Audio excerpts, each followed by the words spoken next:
The museum often lived lives. The invitation arrived on Tuesday that felt exactly like every other Tuesday. No return address, no stamp, just a cream-colored envelope resting on Leo's kitchen table when he returned from work. Inside was a single card. You are invited to visit the Museum of Unlived Lives. Tonight, 11 p.m. Admission. One regret. Leo laughed and tossed it into the trash. Then he froze. His apartment was locked when he left. Nobody had a key. Slowly, he looked back at the envelope. By 10:45 p.m., curiosity had defeated common sense. The address led him to an old building squeezed between two warehouses at the edge of the city. There was no sign above the door, no lights in the window. Yet, when he stepped inside, he found a grand marble lobby stretching farther than seemed physically possible. An elderly woman stood behind the reception desk. "Admission?" she asked. Leo frowned. "I don't have a ticket." The woman smiled. "You do." She pointed to his chest. "One regret." Without warning, a memory surfaced. The scholarship he never accepted. At 19, he had dreamed of studying abroad.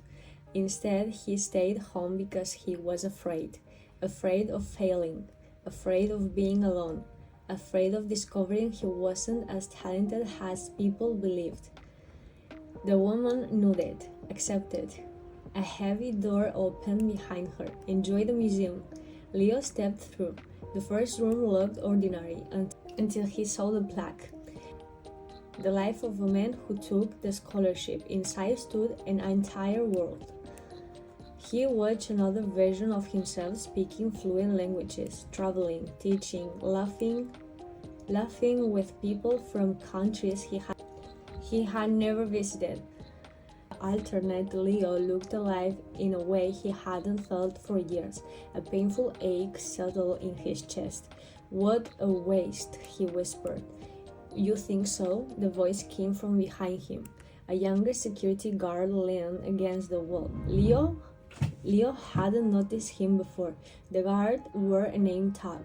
It simply read, "Guide." "Of course, it's a waste," Leo said. "Look at him."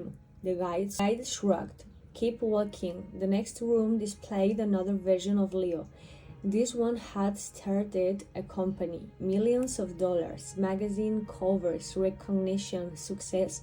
Leo stared in disbelief. "I knew it." "Knew what?" asked the guide. I should have taken more risks." Again the guide only smiled. "Keep walking." Room after room revealed lives that might have been. The musician, the athlete, the best-selling author, the inventor, the explorer. Every version seemed more impressive than the life Leo actually lived, and a room sharpened his disappointment. Years wasted, opportunities lost, potential abandoned. By the 20th exhibit, he could barely look at them anymore. Then he noticed something strange. The rooms were changing. The successful entrepreneur stood alone in a penthouse apartment. The famous author stared at the divorce document. The athlete limped through chronic pain. Musicians struggle with addiction. Cracks appear in every perfect story. Leo stopped. "Wait." The guide nodded. "You're finally looking. None of them are happy." The guide laughed. "Who told you happiness was the point?" For the first time, Leo had no answer. They continued deeper into the museum. The exhibits grew stranger.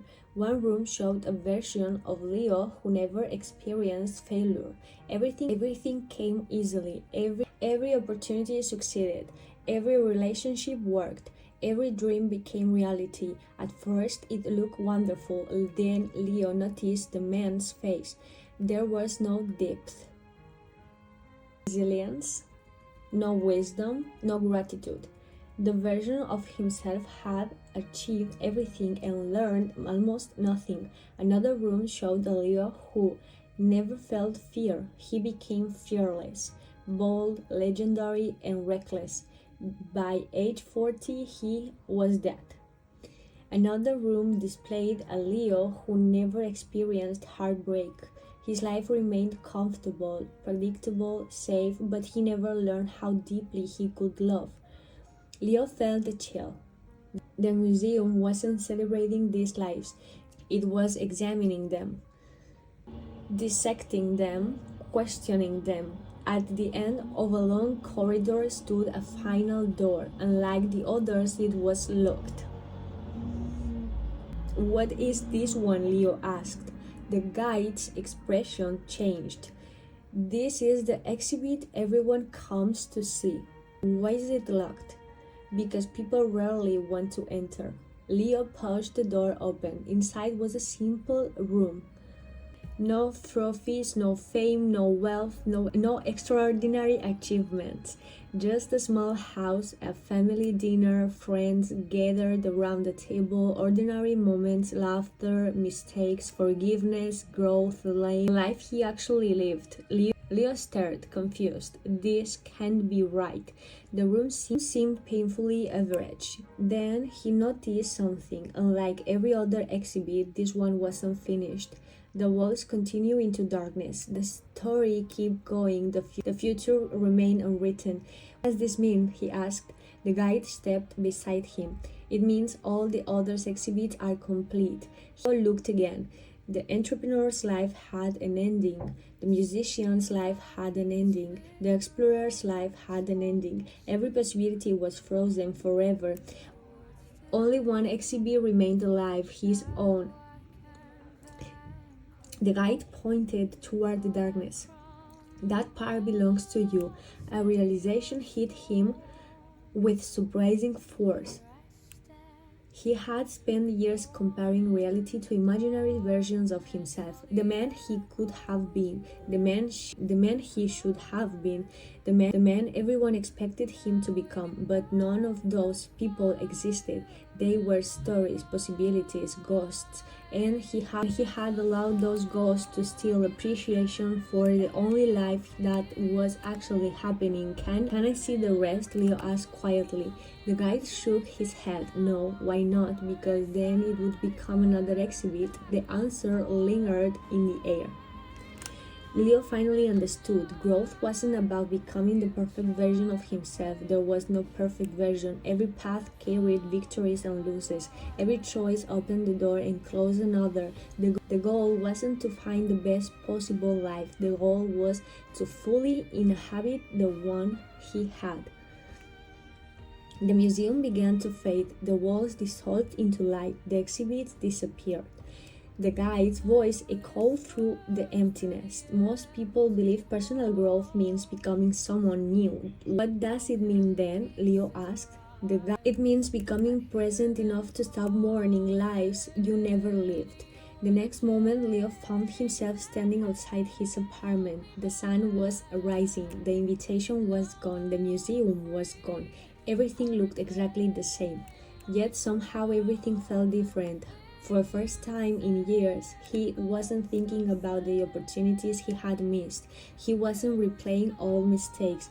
He wasn't imagining alternate futures. He was simply walking forward. And as strange as it sounded, that felt like progress, not because he had become a better version of himself overnight, but because he finally stopped chasing versions that never existed. The life ahead remained uncertain, incomplete, messy, unpredictable. And for the first time, that didn't feel like a problem, it felt like privilege.